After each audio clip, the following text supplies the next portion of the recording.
I'm always studying, but when you're studying to teach something, it's different. It's different.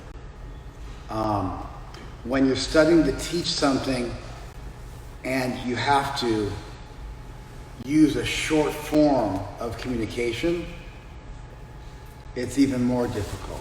To a large extent, Facebook is a long form. You can just write as much as you want and post as much as you want.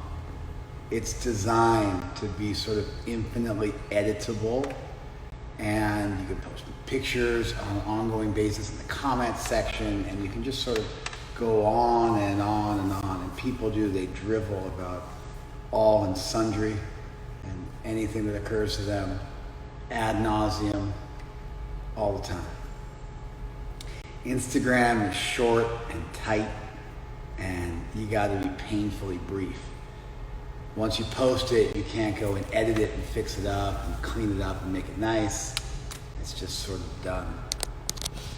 And so, yeah, Instagram is a much more, formidable foe in terms of teaching and communicating, because it places a bunch of parameters on you, and you got to really bring your A game. This existed in ancient India. There's a whole genre of literature called sutra.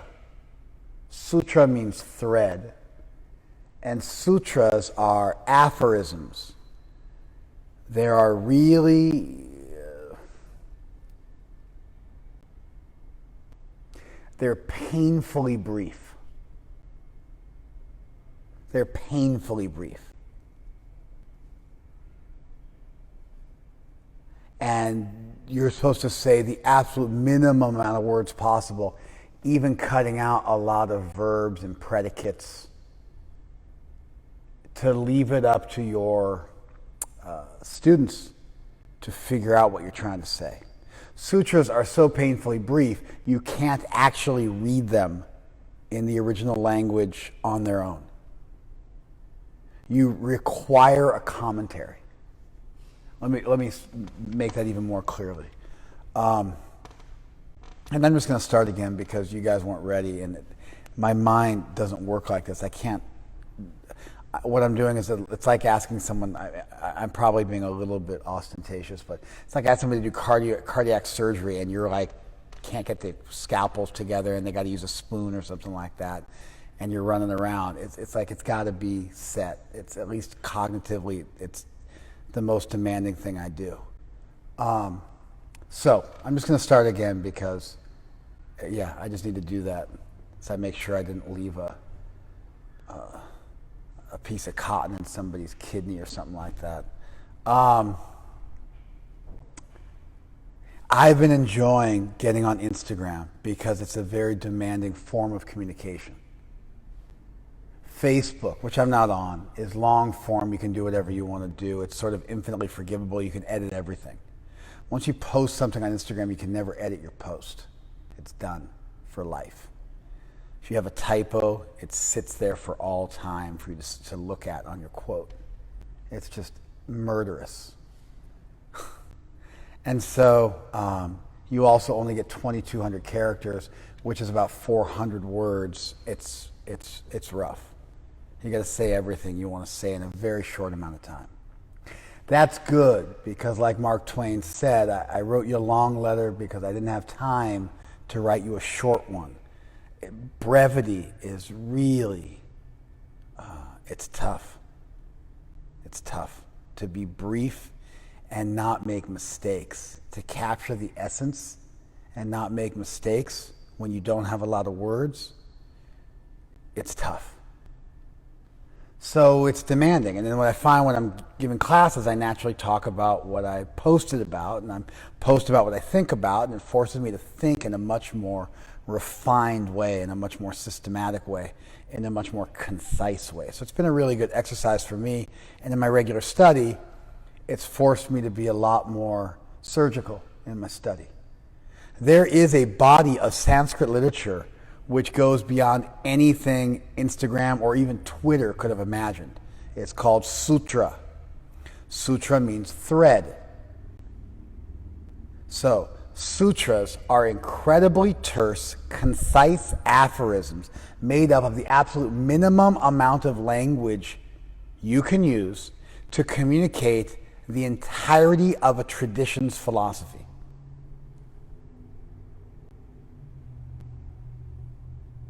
They're designed as mnemonic devices. You're supposed to memorize them.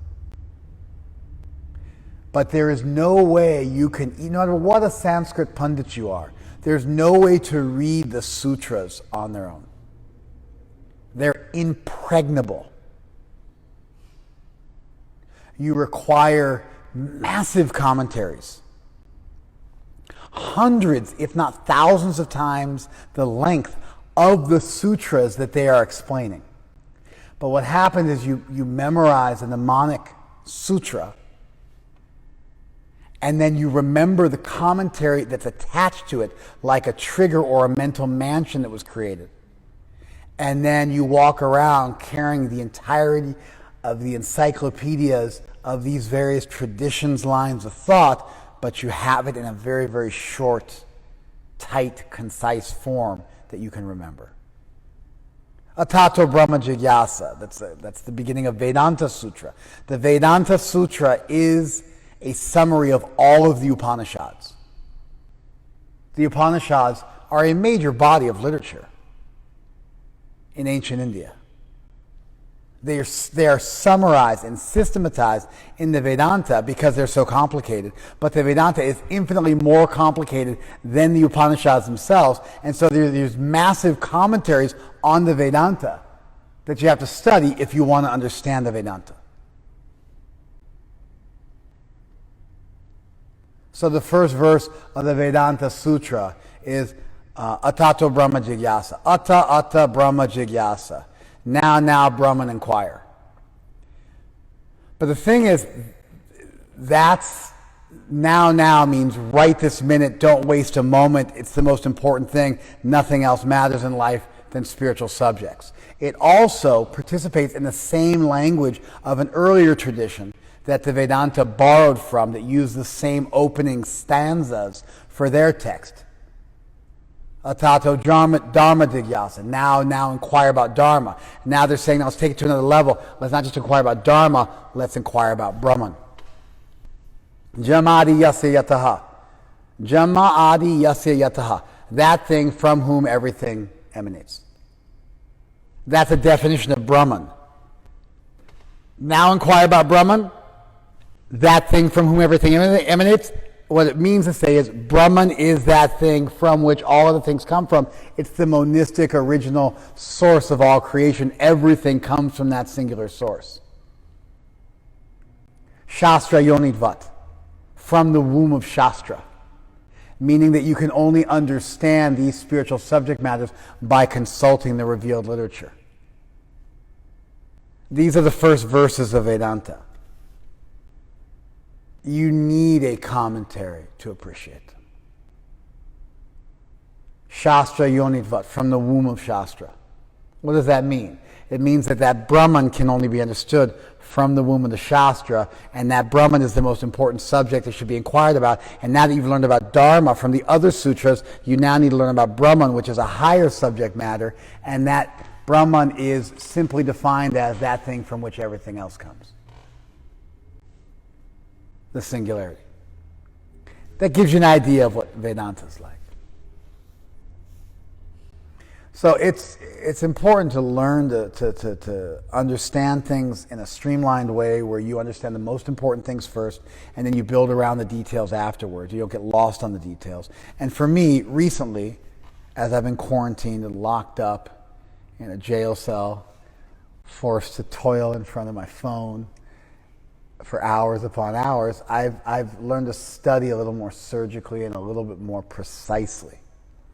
Because I've just got so little. I'll write 4,000 characters and I'll have to cut it down to 2,000. And I just realized, it's just so painful to be your own editor, Generally, no one ever writes and edits their own stuff because it's too painful, because everybody has a massive ego, and I think that everything I've written is just God's gift to the world, and so I can't imagine cutting out even a single sentence of what I've written because it's just so brilliant and revelatory. And to have to just like chop out entire paragraphs of what I've written is like, that's not really necessary. That's not really necessary. Even like Oliver Twist, that they discovered a manuscript of Oliver Twist, and what's his name? Who wrote Oliver Twist? Charles Dickens wrote Oliver Twist. He had an editor, and there's like Charles Dickens, like one of the greatest authors of the modern era. There's just huge like marks of just whole sections of his text. They're just being cut out mercilessly by his editor as being unnecessary, because everybody needs that. And so I'm getting some kind of a crash course in self-editing, cutting my thought down to half. And I realize, like, it's actually true. So much of what I write is drivel, and I can easily cut out paragraph after paragraph and take 8 sentences and say them in one, and so on and so forth. So anyway, I'm going to post something tomorrow. You guys can read it if you want to, but I wrote it today, and it had me doing some research.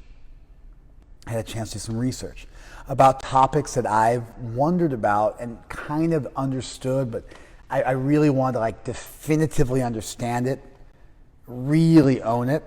And so as I was writing my post, I had to look things up, and one thing led to another, and I called a couple of PhDs in the fields I was studying and like ran what I was writing by them, and like let their editorial hand touch on what I wrote, and then it was a really good experience for me, a really nice experience for me.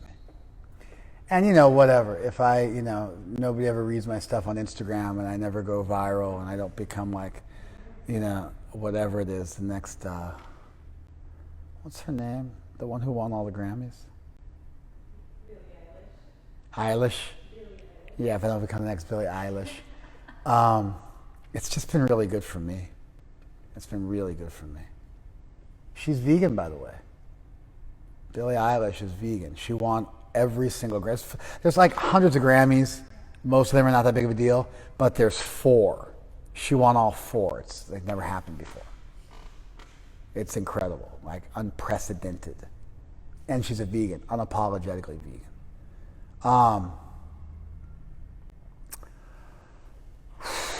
One of my friends was the cook on the set of Avatar 2. And the whole thing's vegan, because James Cameron's a vegan. James Cameron was the executive producer of The Game Changers, the movie written by my friend, who became a vegan right here at the Temple. And then went on to make one of the biggest documentaries in the world. Okay, so yeah,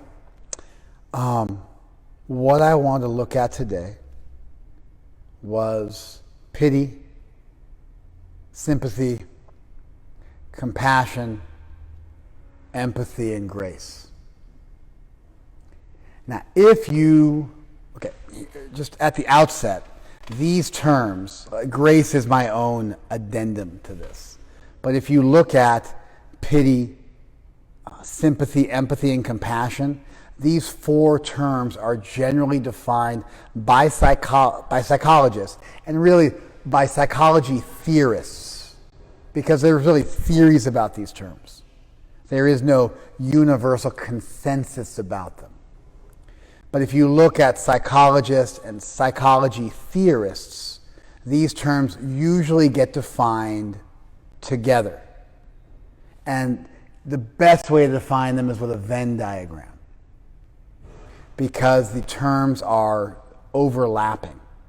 However, I've found that a lot of people don't actually get it, and so when they define the terms in a way which is unnecessarily overlapping, which renders the language somewhat meaningless, and you end up with a bunch of synonyms like you're reading a thesaurus, and nobody, even reading like actual academic literature, can make heads or tails out of it. You can read 10 or 20 papers on the subject and really not have a good understanding of the faint lines of differentiation between the different terms, because people are lazy and they end up overlapping unnecessarily. They don't follow the Mises principle of mutually exclusive and comprehensively exhaustive, and you're left with a bit of a muddy understanding of the terms at best. So what I'm going to share with you guys today represents mainstream thought on the subject, but I had to be pretty surgical. And so I'm not giving you some kind of really outlandish theory about these terms, but I'm staying within the mainstream of thought. But I got really critical in terms of defining these terms. So, term A, pity. Right? Pity comes from pietas, which is where you get the word piety from. Pity is when you feel sad seeing someone suffer. Now, you could say, well, what if you feel bad seeing something suffer? Well, things don't suffer. Well, what about the earth? You feel sad seeing the earth suffer. Well, if you feel sad seeing the earth suffer, you're an animist, because you'll say, she's suffering. I feel bad for her. She sustains us and nurtures us and gives us this and that, and she's suffering. You follow? If you conceive of the earth as a hunk of a meteorite floating through space, then, does a rock suffer? You follow? You don't see somebody pounding a rock, so many millions of years getting put together, and now you're just renting it asunder. You don't feel like that. So if you feel suffering for something, it's because you view that something as someone. When you see someone suffering and you feel sad, that term is called pity. That term is called pity. It does not necessarily indicate you want to do anything to fix that suffering. It is merely an emotional response to seeing someone suffering. I feel sad. I'm sad that you're suffering. It can oftentimes be condescending or paternalistic. I pity you. That's really like resentment disguised as pity. But anyway, pity often carries with it the idea of you're less than me, you're suffering. It's very remote. It's very distant. You haven't sunk your teeth into something. You're just seeing it over there. It's not here, it's there. Removed from yourself. Pity is that sentiment where you see something bad happening or somebody suffering and you feel bad, and that's it. It's a passing emotion. It does not move you. Except that it makes you feel bad.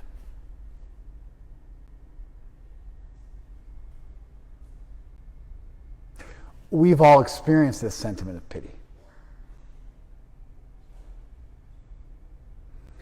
You watch somebody wipe out on a wave. They get munched really badly. Their board breaks. They're totally bummed. And you're like, oh, that's a bummer. That's it. You don't go up and talk to them.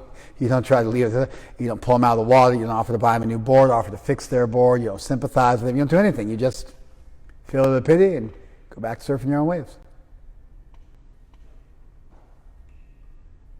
Then there's sympathy. Normally, these terms, you'll find them, they have these really cool charts of an arrow, and each one includes the previous ones. And stuff. But a lot of them, I've been incredibly underwhelmed with what even professional psychologists and even professional psychology journals and even what professional academic journals have come up with in this regard. I've also been really impressed and been blown away by some of the fineness of thought from some people.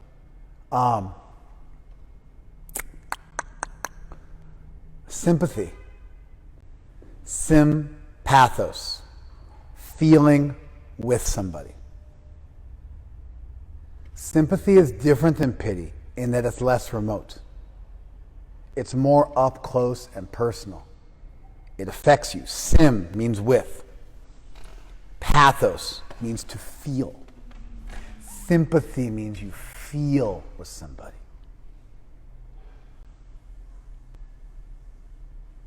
Sympathy is more up close and personal. You are affected by it. You want their suffering to end. It causes you some pain.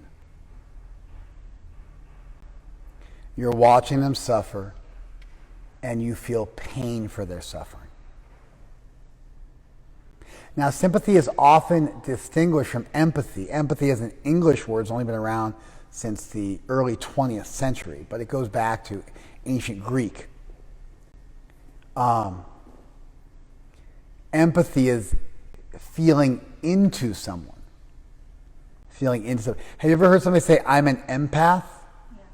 Okay. That term is from a 1968 episode of Star Trek that aired on December 6th, 1968, called The Empath. And the concept, there was a girl there, her name was Jem, and she was able to absorb other people's wounds as her own through this mystical ability of empathy. So the concept, as well as the term, comes from a Star Trek episode in the late 60s.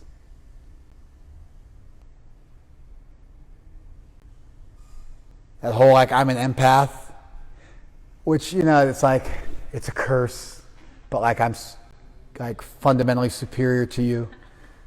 Usually there's this like incredible, like, I'm an empath, and it's like, no, it's not a blessing, it's a curse. It's like Superman, right? It's a curse. It's like a superpower that somebody has that they really feel for other people, and they're special, super special, like they're Superman, big S on their chest. But it's a curse. They're like, it's a humble brag, and it's essentially a way of demoting you as being a non-empath, and you don't get it. Well, for such people, their stereotype comes from a 1968 TV series. That's what it is. It's not just the word, it's the actual concept. It's funny, right? Sometimes when somebody says I'm an empath, I've said before, I've been like, I'm a sympath. And they're just like, what? Like, what's that? And exactly.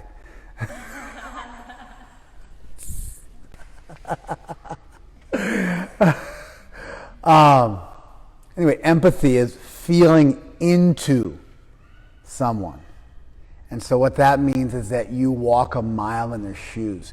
You can actually, there's usually two types of, sometimes three types, cognitive, emotive, and somatic empathy. Anyway, you can think and like cognize exactly what they're going through. See, I can feel sympathy for a suffering animal, like a dog. This is kind of a classic example that's given. You see a dog suffering, you feel sympathy. You'd like that dog suffering to end, but you can't, strictly speaking, empathize with the dog because you're not a canine. However, that's actually not true. That's a lousy differentiation to make. Here's why. If I sympathize with the dog suffering, how do I know the dog's suffering? Because I see it responding to pain in the same way I do. I actually can empathize with the dog.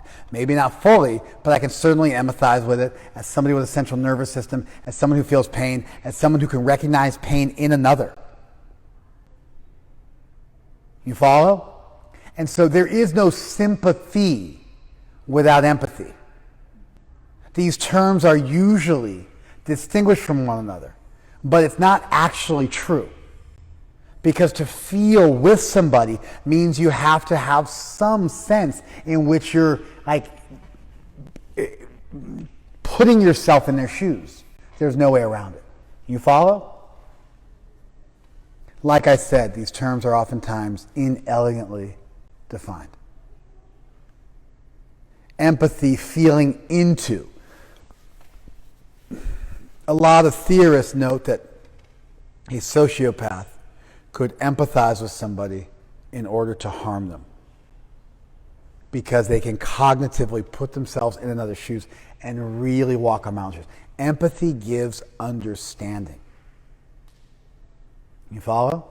Either emotional understanding or cognitive understanding. It's you suspending your own situation enough to insert yourself into another party's situation in order to understand it. I've got this old Jewish Reb that I love listening to, whose name is escaping me at the moment. Rabbi Stilson, I think maybe is his name. I don't know. I'll look it up. He tells a story about an Orthodox Jewish rabbi who had a young acolyte studying under him. And he would meet with his parishioners in the morning time and help them with their life problems. And his assistant came in to see him one day, and he was sweating. And he says, like, why are you sweating? He said, I'm working really hard. He goes, well, what are you doing? You're sitting here. And he goes, I'm not just sitting here. He says, every time somebody walks in, I have to take off my clothes and put on their clothes in order to understand how they're feeling. Then I have to take off their clothes and put my clothes back on so I can advise them in how to get out of their situation. And so I've been sitting here all day long getting dressed and undressed and dressed and undressed, and it's exhausting. Empathy is the ability to get into somebody's head and their heart. However, empathy has been shown by Paul Bloom, who is the professor of psychology at Yale University. Empathy has been shown to make you biased. Because you're biased towards the person you can relate to the most. You follow? Also, you get wrapped up and enmeshed, and you're unable to separate yourself from the situation. So empathy by itself does not necessarily indicate any love for the person. It could be used by a sociopath. Additionally, empathy breeds bias and cruelty and an us versus them mentality, and a decrease in leadership skill. You tend to be very tribal.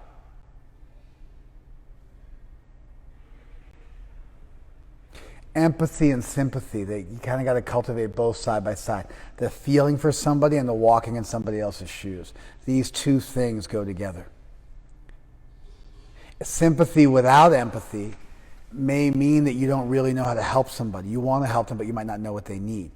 You might have a very limited ability. If you put yourself too much in their shoes, you might not be able to help them either because you're drowning alongside them.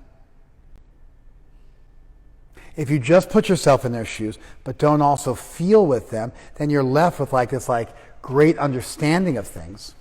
Fred Kaufman, he is the vice president of Google, in charge of leadership for the last 30 years, since before Google went hot. And he said that he was advising Weiner, who's the CEO of LinkedIn. These are big guys. He said that wisdom without compassion is ruthlessness. You learn about somebody, you understand them, but without compassion as a temper, you become a master manipulator and exploiter. It's ruthlessness. And compassion without wisdom is folly. Because you just drown alongside them. You love them so much. There's a bird, there was a male bird, he had a wife and children. A hunter came and ensnared the wife and children. And this bird was looking at his wife and children caught in the hunter's trap. And he was just, oh my God, this is so terrible, this is so awful. And he got so disturbed, he fainted and fell into the hunter's trap. This is from the Panchatantra. This is from the old Aesop's fables, India style, from thousands of years ago. And so that's, the compassion without wisdom is folly. Empathy was all the rage. Everyone was all empathy is it. Empathy is what's all about, empathetic leadership. But then these guys came in and they said, no, it's about compassion. Compassion is generally thought of as being the feeling of sympathy with the understanding of empathy put put all together. Now, compassion, etymologically, it means compassion with suffering. Passion means suffering. It actually comes from Jesus. The word passion in the English language etymologically has its origin in the suffering of Jesus, which was called the Passion. That's how the word entered the English language. Crazy, right? Suffering with somebody. It's almost the same as sympathy. Sympathos, feeling with somebody. Compassion, suffering with somebody. They're almost the same word etymologically. But the way theorists define them generally is that compassion is you feel sympathetic. You don't just want to see their suffering end. You want to do something to end their suffering. You're motivated to act. Now here's the thing. If you feel for someone enough, you don't just want their suffering to end. So really, in a lot of ways, sympathy is just a less mature state than compassion. They're not actually different emotions. They're just different rungs. You follow? Pity, you feel sad, but you don't care if they continue to suffer. Sympathy, you want it to stop, but maybe you don't know how. Empathy teaches you how, but it doesn't teach you to want it to stop. It's a different track. But they can come together. So in a lot of, like they say that usually when you see theorists do it, they go pity, sympathy, empathy, compassion. I didn't do that in my masterful Instagram post that will be dropped tomorrow amidst kettlebells and drum fanfare. But I did it pity, sympathy, compassion because there's a more direct link from pity to sympathy to compassion. In fact, those two last words are almost identical in their construction. Empathy is a different tract. You follow? And then when it gets put together, then it becomes really nice when it gets added in. So compassion is normally the ability to understand somebody mixed with the desire to help them. And in compassion training, and this stuff is so big, I mean, Emory Medical University just did a study. And they demonstrate that compassion training over empathy training enabled sustainable changes in doctors who were seeing trauma patients to survive and deal with it and not suffer burnout. Empathy burns you out. Also, you can't be empathetic when you're having too hard of a time yourself. Compassion is a little more detached. It's a little more zen. It's a little more arm's length. And it affords you the ability to look at things a little more discursively, a little more objectively, and make good decisions. Empathy, you get two in it. Compassion training is taught at Stanford. At Stanford Medical School. It's no joke. If you want to be compassionate, so compassion, he's using the word compassion, this guy, what was his name? I'm losing I lost it for a second.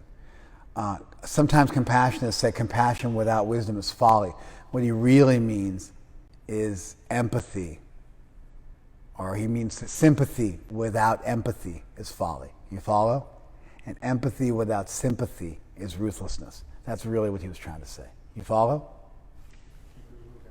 Huh? What's his name? Kaufman. Fred Kaufman. Thank you. Yeah, there you go. Together. Look at that. There we go. Together, you guys.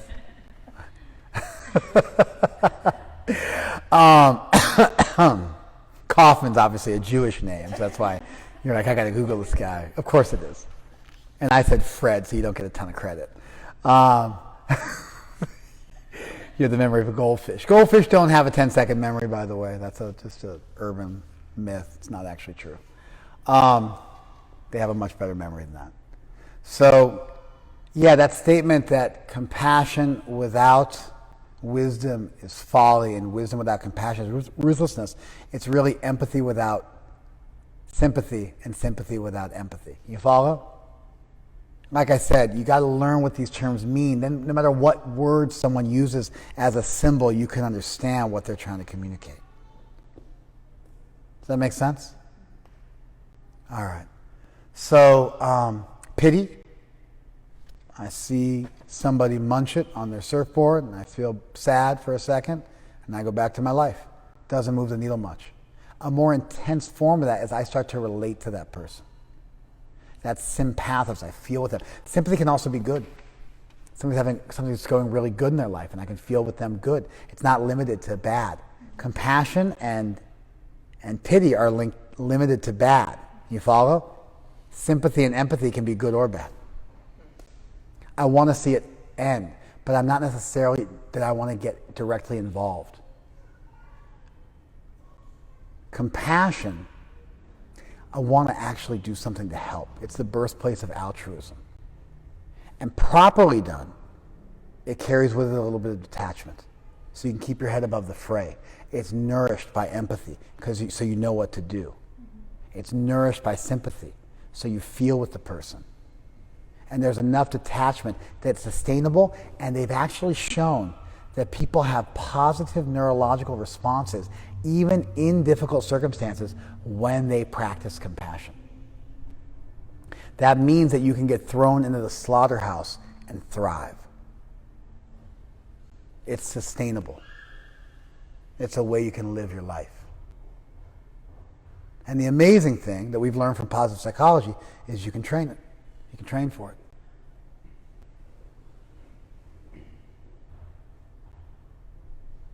Pity, some remote, detached, oftentimes condescending, paternalistic feeling of sadness. Sympathy, I'm up close and personal, I want to see you not suffer. Compassion, that feeling with you becomes I'm suffering with you, and I need to help you end your suffering. And I desire to, and if possible, I'm going to act on it. Ideally, that compassion is nourished by empathy. So I know what to do for you because I walked a mile in your shoes.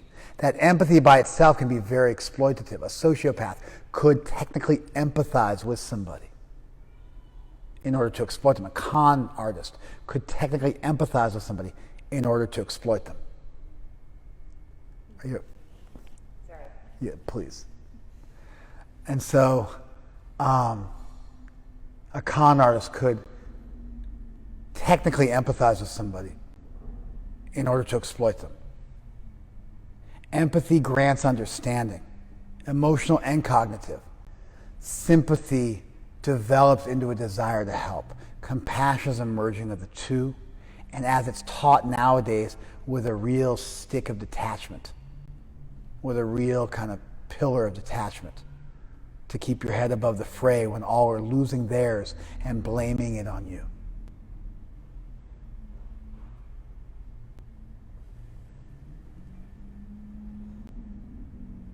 Pity, sympathy, compassion, empathy.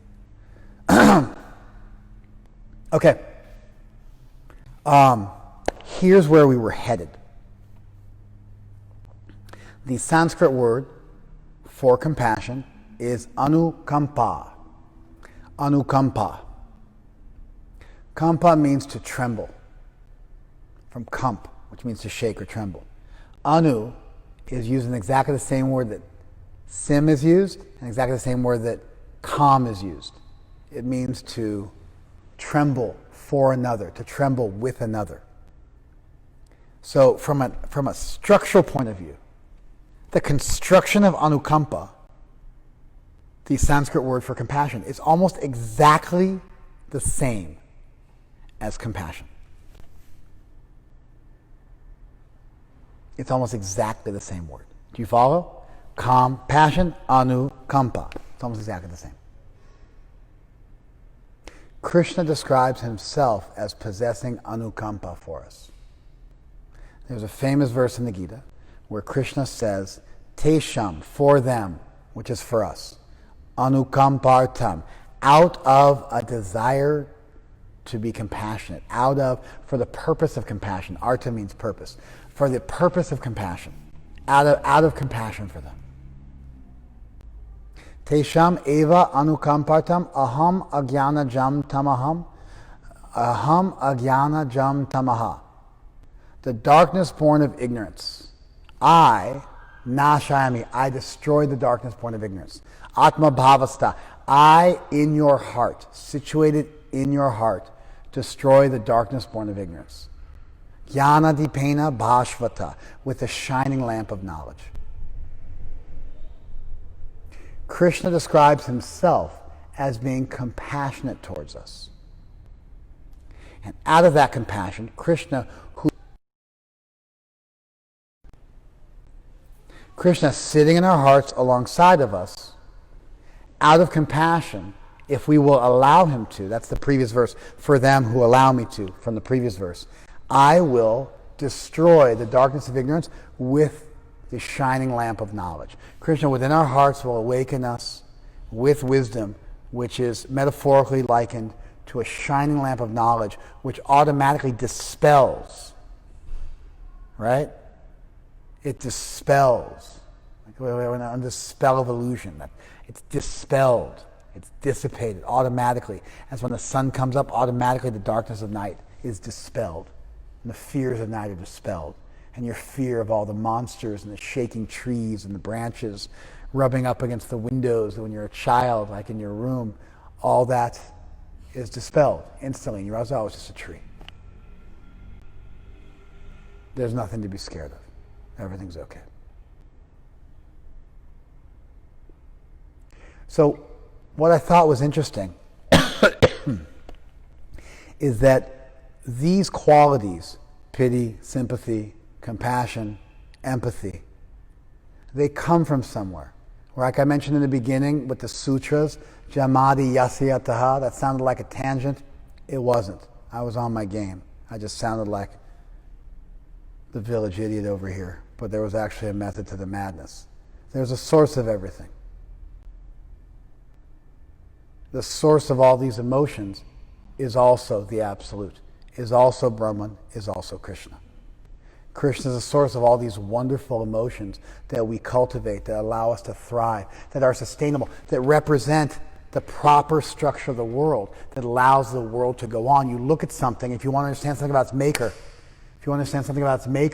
you look at the world, and you look at like a model airplane. You look at how it works. You understand what the person who made it wanted you to do. When you look at how it fits together, when you look at the world and you see how it fits together and thrives and is sustainable, you see that these qualities are actually what create sustainability. These are the qualities that most represent God in this world. And just like all things have a source, these qualities also have a source, but there's a difference.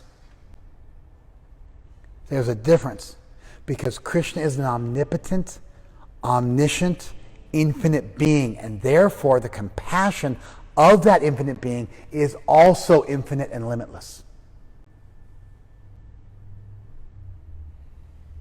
And when you take an infinite being that's omnipotent and omnibenevolent and omniscient, the compassion from that being is divine grace. That's grace.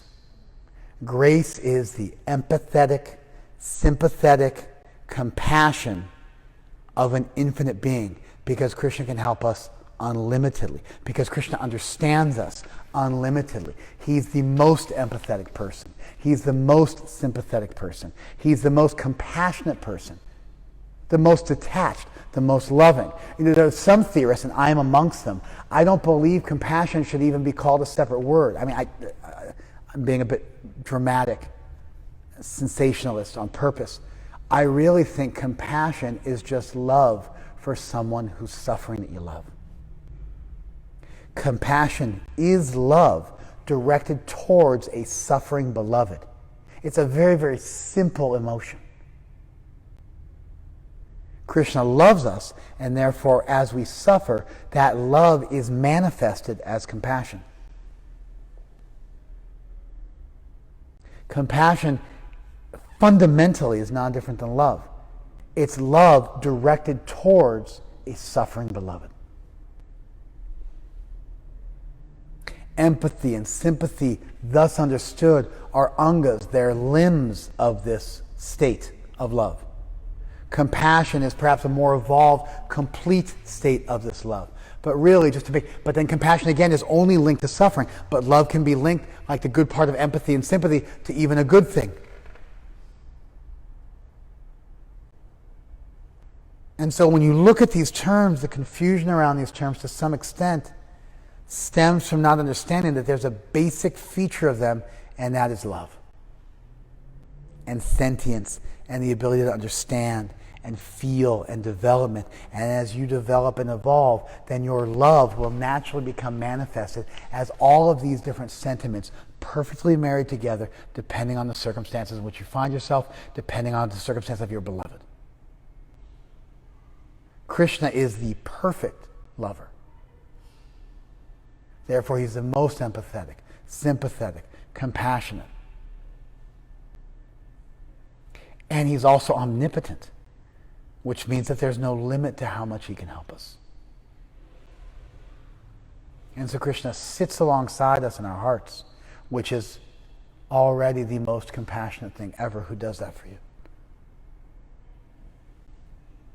And he sits dormant, waiting, and then when there's a favorable breeze, Krishna comes out and lights up your heart.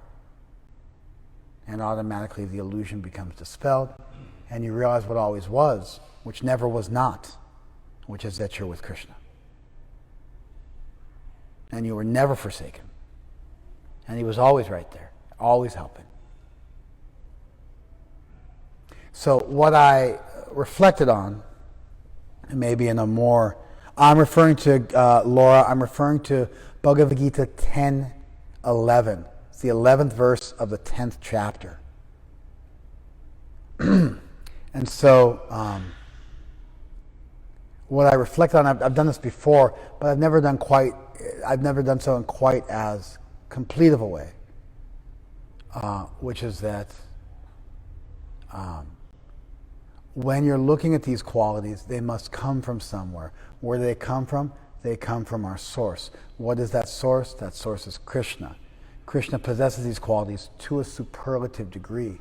And when you look at compassion and love and mercy and kindness and sympathy and empathy in an absolute being and an omnipotent being and an omnibenevolent being, there's a word for that. There's a word for that love from that being when you're suffering, and that word is grace.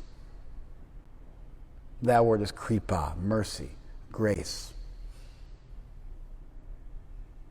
And in a lot of ways, bhakti is the surgical attempt to make ourselves receptive to that love that's always coming from Krishna. But because we have free will, that love, although it's the most powerful thing in the world, does not beat down the door of our hearts. We have to open our hearts to that.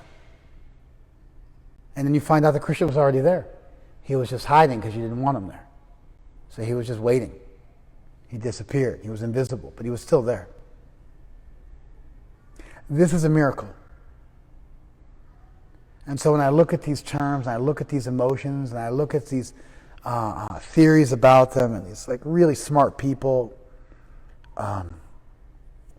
who wax eloquent about all these things, and this incredible, kind of burgeoning and growing body of literature on these subjects, I am reminded of this verse in the Gita, and I'm reminded of Krishna's compassion for us, which is kind of everything you could ever hope for and so much more. Okay? That's it. I'm done. If you want to chime in, you're more than welcome to. You can unmic yourself. You can write something if you want to. Anybody have any questions or comments?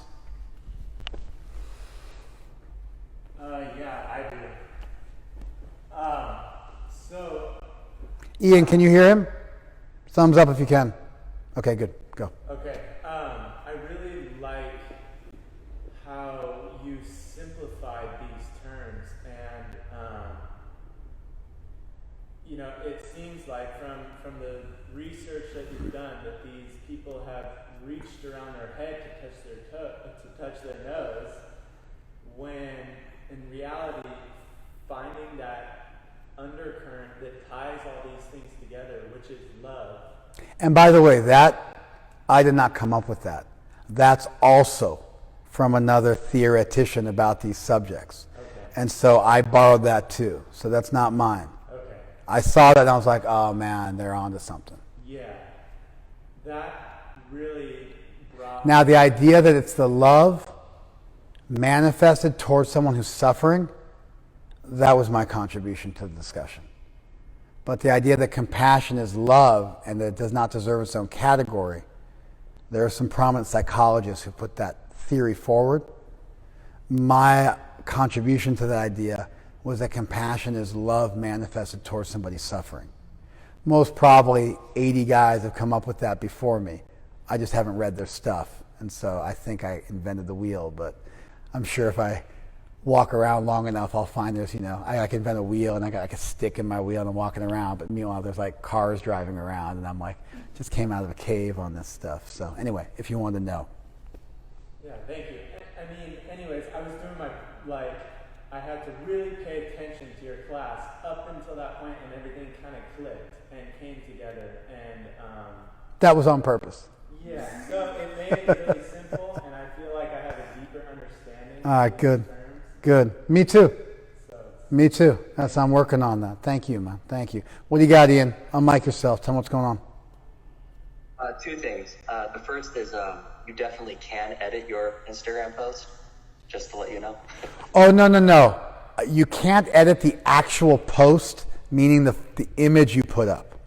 You can edit the description beneath, but you can't edit the actual post. You follow? Okay. I know because I made a typo and then hours later had to delete my post because I just couldn't deal with it. It was like too much for me to see my typo. And I found my Instagram guru, whose name is Ella, and I was like, you got to edit this post, you idiot. How could you have possibly made such a typo? And I looked at the text I sent her, and the typo was in fact my own. And so with much chagrin, I had to admit that the fault was my own, and then I deleted my post. That's what I was talking about. Anyway, please continue. So the real question is, Krishna, you said that Krishna kind of disappear. He kind of hides within our hearts until we open our heart to him. Once we become aware of this, and we are trying to open I understand your question. Heart, I understand your question. I'm empathetic. I understand your question. At least I think I do. We'll find out in a minute. The way it works is you have a theoretical understanding that Krishna's in your heart. Like you listen to somebody like me talk and you have this theoretical understanding. And then you start to work with that. But a theoretical understanding is not the same as an actual understanding. And so just like knowledge, what is wisdom but knowledge? Generally, wisdom is defined as knowledge mixed with experience, as knowledge mixed with depth, as knowledge mixed with realization, as knowledge mixed with virtue. And so we start off by theoretically understanding these points, but our heart is still locked shut. And so over like a long course of life, generally speaking, but it could be instantaneous if you had that, if you had that eureka moment, you open your heart up and it's flooded with love and you feel that. Sometimes you even open your heart just a crack and Krishna floods your heart with love, and then you have an experience and that leads you to open your heart more, and you start off with these spurts, called spurti actually, in Sanskrit, of these realizations where everything has a harmonic convergence and comes together beautifully, but then it disappears. But it doesn't disappear so much so that you think it's phantasmagoria, you think it's an illusion. It leaves enough of an impression that you realize it's true. And then that heart, that creates an inspiration in you, which is also a gift from God, if you're sincere. And then you push forward, and you push forward. You don't have to. You can take that inspiration, take it for granted, and you can spit on it, and you can minimize it, just like you can minimize the voice of your conscience. And so, like in a lot of ways, what we do is we wrap our heads around this idea, and then we wrap our hearts around this idea, and then it becomes part of who we are, and that transformation takes place over a period of time. Do you want to, if I missed what you said or something like that, please chime in now. that answered perfectly. Okay, Good. All right, Laura, and this will be the last one. It was an eloquent way of making the distinction between pity, sympathy, empathy, and compassion. Thank you for the clarification. Ultimately, what I'm understanding is that Krishna is the ultimate compassion, loving being. Yes. And once we connect to that, we feel his love. Yes. 100%. That's what I said. Look at you. You're the master of short form. That's fantastic. You nailed it. You summarized it perfectly. Thank you, Laura. And then last one, because none of you just didn't listen to me when I said don't write anymore.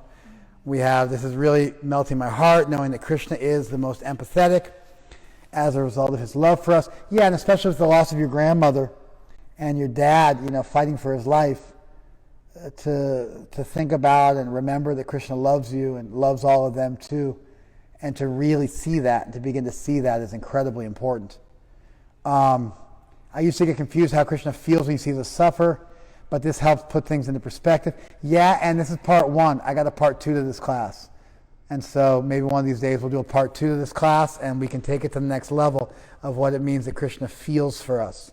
All right, thank you all so very much for attending. We're going to do Arti. So if you want to look at the deities while we do a little Zoom Arti for you guys, you're more than welcome to. Thank you so much for